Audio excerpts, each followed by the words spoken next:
Dear students, in continuation to the digestion and absorption, this is the process of absorption. We have to deal with the mechanism of absorption and the process of absorption and the different absorptive surfaces, as well as how are different types of foods absorbed, sugars, fats, amino acids in the gastrointestinal tract, especially the small and large intestines. Firstly, the mechanism of absorption. There are two types of processes, active and passive.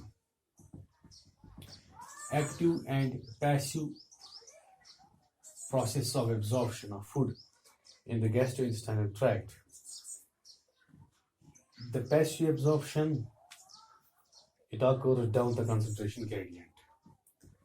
This passive absorption takes place down the concentration gradient. That means from higher concentration to the lower concentration. This passive absorption is of simple diffusion.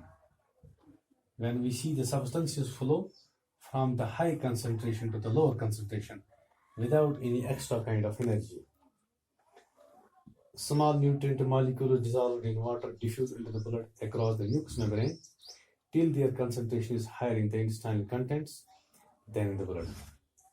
Then the second method of this passive absorption is osmosis. Osmosis is a special type of diffusion of water from its higher concentration to lower concentration, from the higher concentration of water to lower concentration of water. This process occurs so long as the solute concentration and the consequent osmotic pressure is higher in the blood than in the intestinal contents. What is absorbed partly in the small intestine and mostly in the large intestines. Then one more is the facilitated diffusion. Facilitated diffusion. This means diffusion can be facilitated. Fructose is absorbed by this process. It occurs only down the concentration gradient. It cannot absorb the entire amount of the nutrient in the intestinal contents. It is, however, more rapid than simple diffusion because the nutrient is carried across the cell membrane by the carrier protein molecules. Then the next mechanism is active process. All the three processes which we have discussed at this time, these are passive processes. Then the active process. Active processes involve active transport, especially. It occurs by biological process called active transport and endocytosis. Active transport is independent of concentration gradient. It can move materials not only down the concentration but also against the concentration gradient.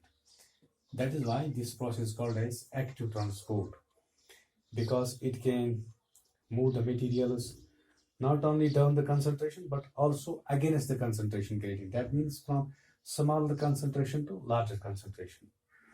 It can move materials. It is brought about by the carrier protein molecules of cell membranes. It utilizes energy derived from hydrolysis of ATP. The most important thing in this is that is adenosine triphosphate as energy carrier is utilized in the process of active transport. Active transport is far more rapid than the diffusion. Then the next process of active absorption is what we call as endocytosis. This endocytosis means entry into the cell.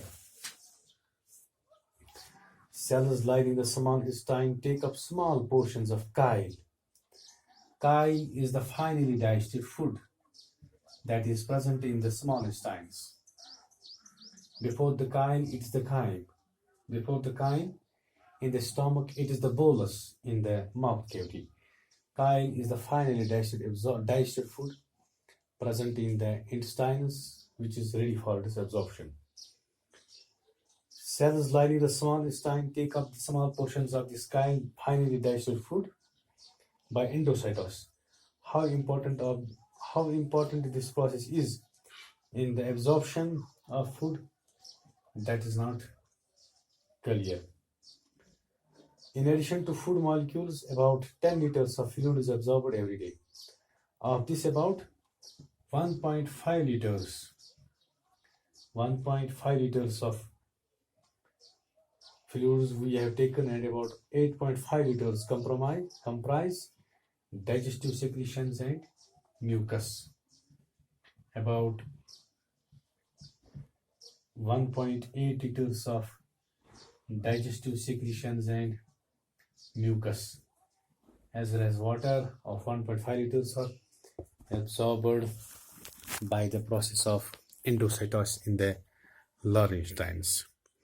This is all about the mechanism of absorption, passive and active transport. That's all for today.